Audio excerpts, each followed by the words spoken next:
Okie doke. So I know I knew I was going to do a video, but I thought the video, well, it's going to end up different than I expected, because I thought at first the video was going to be, well, it's gone three ways actually. The first one, I thought I was just going to post a video asking people, excuse me for slurping, I was going to ask people what I should do here. Whether or not I should make an attack here, because I was like, okay, this was an aborted attack. I was like, it's not the end of the world. I was like, I can still, and I was like, is it, because last turn and the turn before, the Austrians have been trying so hard to get rid of the Brusilov's 8th Army troops here that have crossed the Dniester, which is causing, and he's been reinforcing that position as much as possible. Luckily for me, he's run out of supply, and we've been harassing him. I mean, he was over there, Bruderman there with he's been doing pretty good, man. That being said, I'm going to show you. Originally, I was like, okay, should the Austrians attack? But I'm going to show you the reasons why not to do it. Then I was thinking, wait a minute. You're maybe looking at this the wrong way, Chris. You're slamming your head against the brick wall, and guess what? The brick wall wins every time. Why not attack this position, isolate those troops? Now we're talking. So I'm going to see later, I'm going to show why it's just not worth it to attack this head on. But this could be. I may not have enough troops. We'll take a look at the calculations, and I'll let you guys decide whether or not the Austrians should go for it. Because remember, everything's going to be unsupplied here. But we've got to start doing something, because if the Russians win the initiative in 01 November, they're going to be flush with supplies, flush with reinforcements. I have no idea where they're coming from, but there's probably a good chance he's going to start getting something. Odds are Brusilov's going to just continue feeding more troops in here, and it's just going to get harder and harder. Remember, one of the three tenets of Bereyevich's dictum there, the third one, is attack immediately before the, basically the enemy can dig in or secure that position. And that's what Brusilov's been doing. And I'm going to show you why it's not worth it. And I'll go over the odds a little bit. So I did take a look at last turn when the Austrians attacked. I didn't check to see if the Russians reinforced since then, because I thought that was kind of cheating, but I didn't think it was cheating to take a look at how many strength points the Russians had the last time the Austrians went to attack, because that would have been revealed and we would have recorded that somewhere. I would have been pissed off if one of my junior officers didn't. I would have been like, come on, man. So that's the way I'm looking at it. So let's see if I take my notes here. So during the 06 October turn, the Austrian 3rd Army attacked the Russians' 8th Army position across the Dniester at 3610. The Russians had 16 strength points at the time and suffered 2 hits. And like I said, I'm unsure if they reinforced the position, because I just can't remember. So this turn, Bruderman and the Austrian 3rd Army could bring 21 strength points to attack Brusilov's 8th Army troops. And yet again, something I couldn't do. Tough, I'm sorry. I'm going to freaking toot the freaking Alberto marker horn.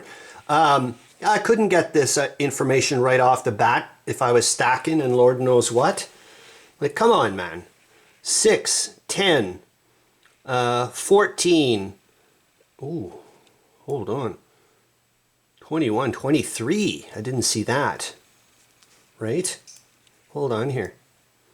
So that's 6 points. 10, 14, 19, 21. Okay, shut up. But since 3rd Army is out of supply, they'll only be able to effect 10 strength points for the attack. In addition, the Russians will be able to defend across woods. So you can see here.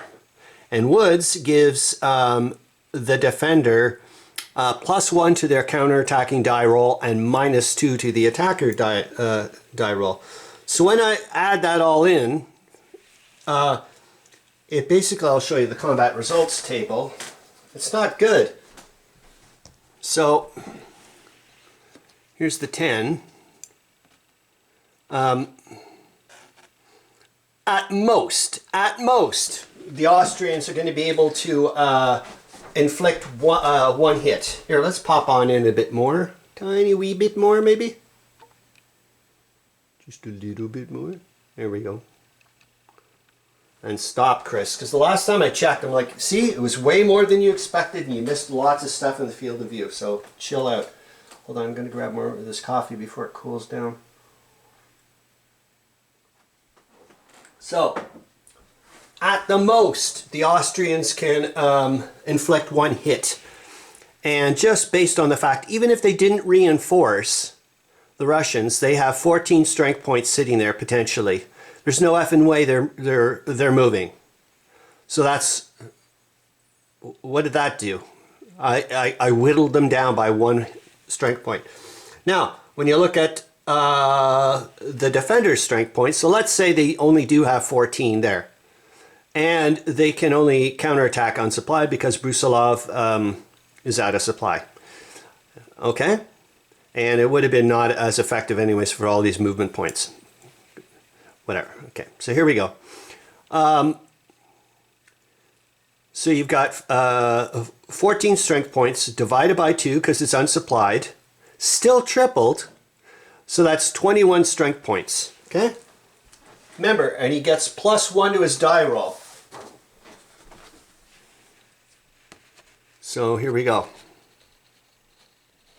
So at worst, Brusilov and the 8th Army will inflict 2 hits, and at most, they can nail me for 5. That's insane.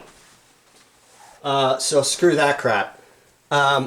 So like I said, now we'll see if we can maybe nail this little bugger, and potentially. So how many strength points can be brought to bear initially, and then we'll figure it out unsupplied. So that's 6, 7, 8, 9, 10.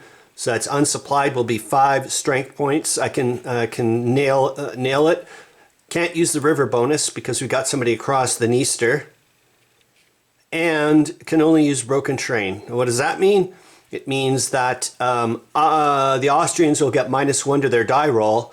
However, the Russians will not get any modifier to their die roll. And I know for a fact, man, because of the way the Russians have been playing this, that I'm pretty darn sure there's not a heck of a lot sitting here.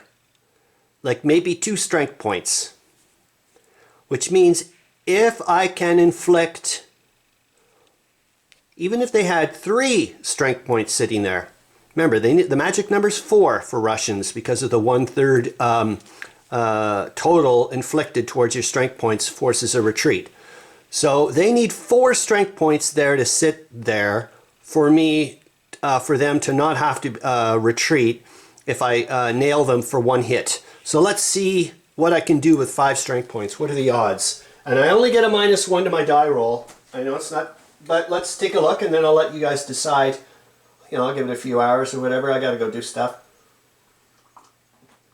However, I did realize that I'm just going to buy the materials for the projector today. I'm not going to actually do anything about it. I'll have to grab some pictures. And the other thing is, the neat thing is about with the projector, as long as you're not doing movement, obviously, as long as I'm not doing movement, I don't have to give it an F about frames per second. I can just leave the picture, the text as long as possible, and I can control the speed of the you know, rotating the wheel. That would be, yeah, it'd be super easy. Anyways, okay, so let's take a look at 5. So here's what I can do, or the Austrians can do. So let's say they get a 1. So if they get a 1, 2, or 3, they're screwed. So it's a 50% chance, I think, I'm pretty right in that, they have a 50% chance that they could inflict 1 hit. Should they do it? Should the Austrians do it? Which means if they did a hit, and if I'm correct, That means these guys would be forced to retreat. Someone here could advance, and we would isolate those dudes. That would be pretty sweet, because I think that's the only way around this. All right, I'll let you guys figure out what the Austrians should do. Cool or what, eh? Solo interactive, baby.